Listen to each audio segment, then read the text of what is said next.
Assalamualaikum warahmatullahi wabarakatuh. Saya Lu'lu Habibah Asa'adah, NIM 23070170006. Nah, di sini saya akan menjelaskan mengenai isometri. Baiklah, yang akan kita kaji yaitu mengenai pengertian isometri dan sifat-sifat dari isometri. Yang pertama yaitu mengenai pengertian isometri. Arti kata isometri ini adalah ukuran tetap. Pengertian isometri berikut akan kita pelajari melalui definisi serta contoh-contohnya. Definisi 2.1. Misalkan T suatu transformasi.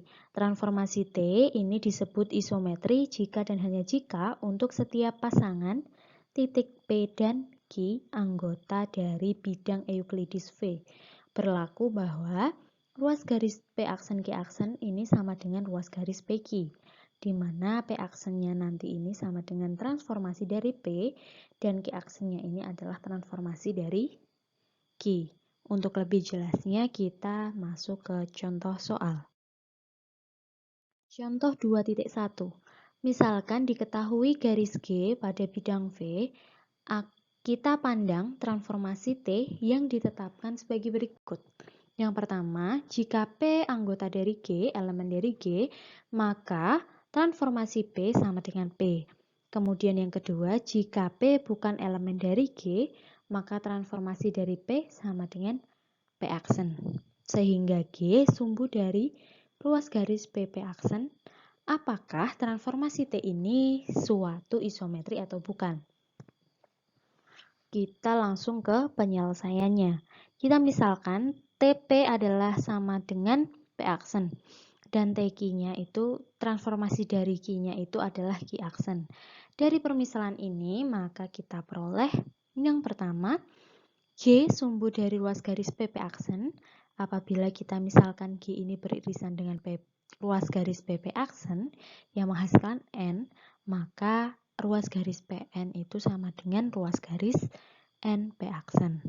Yang kedua, G sumbu dari ruas garis QQ aksen. Apabila kita misalkan G ini beririsan dengan ruas garis QQ aksen, kita peroleh M, maka ruas garis QM ini sama dengan ruas garis M Q aksen. Nah, sekarang kita perhatikan gambar berikut ini. Nah, gambar ini lebih memperjelas dari uraian tadi. Perhatikan segitiga PNM dengan segitiga P aksen NM. Ini segitiga PNM dengan segitiga P aksen NM.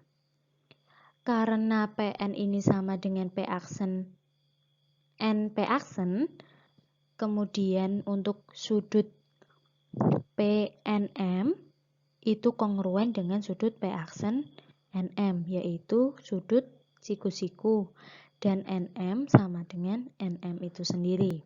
Maka segitiga PNM ini kongruen dengan segitiga P aksen NM, yang akibatnya yang pertama PM ini sama dengan P aksen M.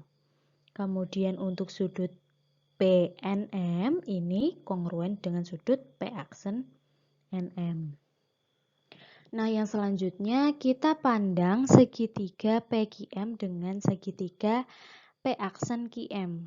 Jadi ini segitiganya, segitiga PQM dengan segitiga P aksen Q aksen M. Nah, tadi diperoleh PM itu sama dengan P aksen M. Pernyataan yang pertama. Kemudian untuk sudut NMQ untuk sudut NMQ ini kongruen dengan sudut NMQ aksen, yaitu sudutnya siku-siku. Kemudian sudut PNM tadi, sudut PNM ini kongruen dengan sudut P aksen NM. Kemudian untuk mencari sudut PMQ, sudut ini itu dengan cara sudut NMQ ini dikurangkan dengan sudut PMN. Ini Kemudian untuk mencari sudut P aksen M Q aksen itu sama dengan sudut NM Q aksen ini kita kurangkan dengan sudut P aksen MN ini. Atau sama dengan sudut NMQ aksen dikurangi sudut PMN. Nah, akibatnya sudut PMQ ini itu kongruen dengan sudut P aksen MQ aksen. Ini pernyataan yang kedua. Kemudian QM ini sama dengan Q aksen M. Ini pernyataan yang ketiga. Nah, dari 1, 2, dan 3 ini dapat disimpulkan bahwa segitiga PQM itu kongruen dengan segitiga P aksen MQ. Yang akibatnya PQ itu sama dengan P aksen Q. Nah, karena P dan Q itu diambil dari sembarang titik pada V. Jadi, transformasi T yang ditetapkan seperti ini itu memenuhi definisi 2.1. Maka, dapat disimpulkan bahwa transformasi T ini merupakan suatu isometri. Baiklah, yang selanjutnya kita masuk ke sifat-sifat isometri. Di sini ada teorema 2.1. Setiap isometri bersifat yang pertama memetakan garis menjadi garis, kemudian mengawetkan ukuran sudut dan mengawetkan kesejajarannya. Nah, seperti apa? Andaikan G sebuah garis dan T ini adalah suatu isometri, akan kita buktikan bahwa transformasi dari G ini adalah sama dengan G aksen, adalah suatu garis juga. Nah, di sini ada garis G, ini titik A dan B. Kemudian ini adalah garis H, di mana ini adalah A aksen dan ini B aksen atau transformasinya. Kemudian kita ambil A elemen G dan B elemen G. Maka transformasi dari G sama dengan G aksen. A aksen ini adalah transformasi dari A, kemudian B aksen ini adalah transformasi dari B. Melalui A aksen dan B aksen ada suatu garis, misalnya H ini. Nah, akan kita buktikan H ini sama dengan G aksen. Nah, untuk membuktikan H sama dengan G aksen ini ada dua langkah. Yang pertama, kita harus menunjukkan atau kita harus membuktikan H ini adalah subset dari G aksen. H ini bagian dari G aksen. Kita ambil sembarang X aksen ini elemen dari H. X aksen ini elemen dari H. Jadi kita ambil sembarang titik, yaitu X aksen itu elemen dari H. Oleh karena bidang Euclides, kita andaikan A aksen X aksen B aksen, yang artinya A aksen X aksen ditambah X aksen B aksen ini adalah sama dengan A aksen B aksen. Karena T transformasi, maka ada X, sehingga TX-nya nanti ini adalah sama dengan X aksen. Nah, karena T suatu isometri, maka AX sama dengan A aksen X aksen, XB itu sama dengan X aksen B aksen, dan AB itu sama dengan A aksen B aksen. Sehingga diperoleh A aksen X aksen ditambah X aksen B aksen ini adalah sama dengan AX plus XB itu sama dengan A aksen B aksen. Nah, ini berarti bahwa AXB itu segaris pada G. AXB ini segaris pada G. Nah, dan berarti pula X aksen ini adalah transformasi dari X, yaitu dari elemen G aksennya. Jadi, untuk setiap X aksen elemen dari H, maka X aksen itu juga elemen dari G aksen. Sehingga di sini terbukti bahwa H ini adalah bagian dari G aksen. Kemudian yang kedua ini akan dibuktikan G aksen ini adalah subset dari H atau G aksen bagian dari H. kita ambil Y aksen elemen dari G aksen, maka ada Y elemen dari G juga. Sehingga transformasi dari Y ini adalah sama dengan Y aksen. Dengan Y misalnya AYB artinya Y elemen dari G dan AY ditambah YB ini adalah sama dengan AB. Karena T sebuah isometri, maka AY sama dengan A aksen Y aksen dan AB sama dengan A aksen B aksen. Sehingga A aksen Y aksen ditambah dengan Y aksen B aksen sama dengan AY ditambah YB sama dengan A aksen B aksen. Nah, ini berarti bahwa A aksen, Y aksen, B aksen ini segaris, yaitu garis yang melalui A aksen dan B aksen. Oleh karena H garis yang melalui A aksen dan B aksen, maka Y aksen ini elemen dari H. Jadi, jika Y aksen elemen dari G aksen dan Y aksen ini elemen dari G, berarti G aksen ini adalah bagian dari H. Jadi, kalau G ini sudah garis, maka H sama dengan transformasi dari G adalah sebuah garis. Untuk pembuktian yang kedua, itu mengenai mengawetkan ukuran sudut. Yang kita ambil sebuah sudut ABC, kita akan menunjukkan sudut ABC ini sama dengan sudut A aksen, B aksen, C aksen. Nah, seperti ini. Andaikan A aksen sama dengan transformasi dari A, kemudian B aksen ini adalah transformasi dari B, dan C aksen ini adalah transformasi dari C. Nah, menurut dari gambar A ini, A aksen B aksen itu merupakan peta dari ruas AB. A aksen B aksen ini merupakan peta dari AB. Dan ruas B aksen C aksen ini merupakan peta dari ruas garis BC. Jadi B aksen C aksen ini, ruas garis ini tuh peta dari ruas garis BC. Nah, karena ruas garis AB dan BC merupakan garis lurus, maka ruas garis A aksen B aksen dan B aksen C aksen merupakan garis lurus juga. Nah, karena sudut ABC ini sama dengan ruas garis BA gabungan ruas garis BC.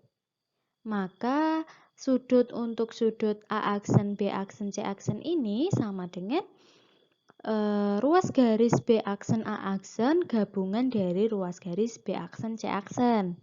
Nah, kita perhatikan untuk segitiga ABC, segitiga ABC, dan segitiga A aksen, B aksen, C aksen.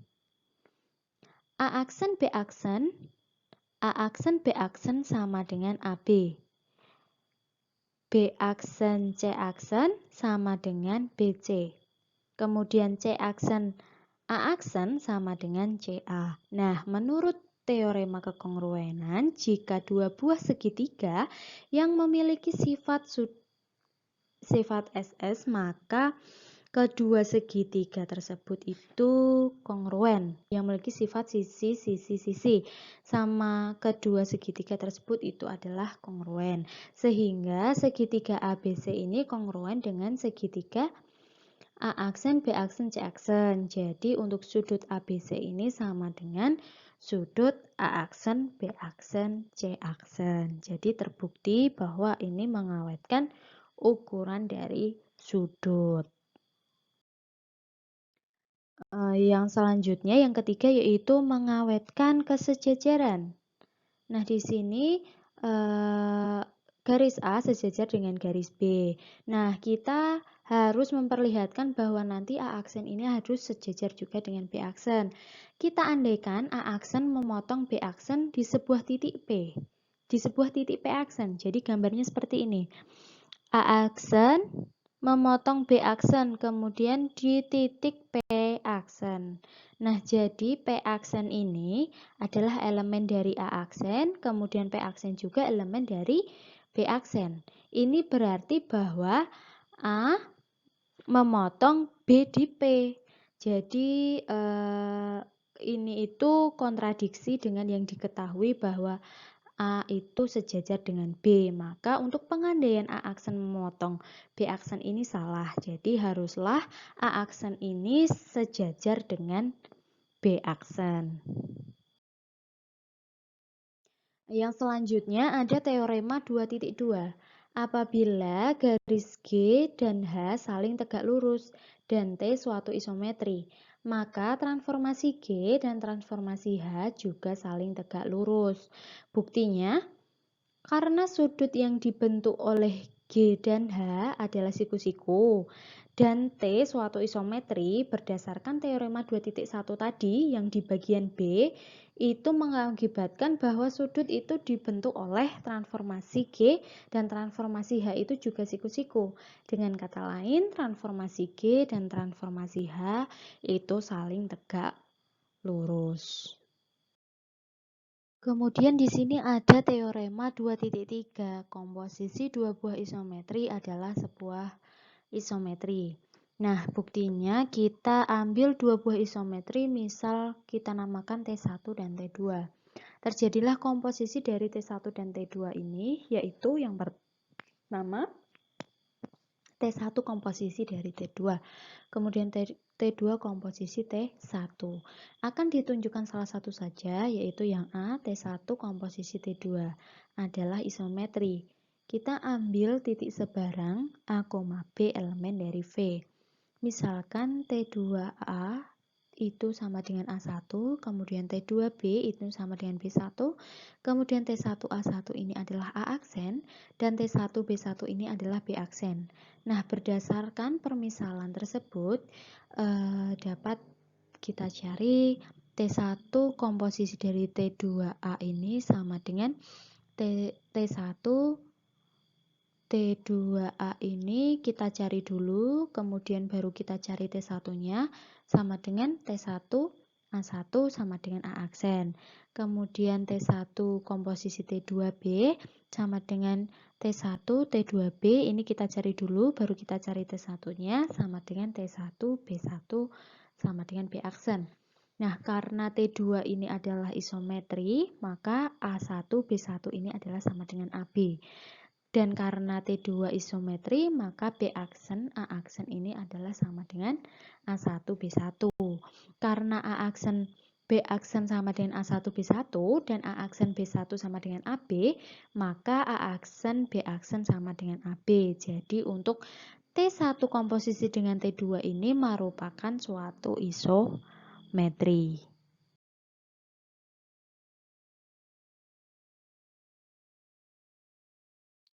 Baiklah, itu saja yang bisa saya sampaikan. Saya akhiri. Wassalamualaikum warahmatullahi wabarakatuh.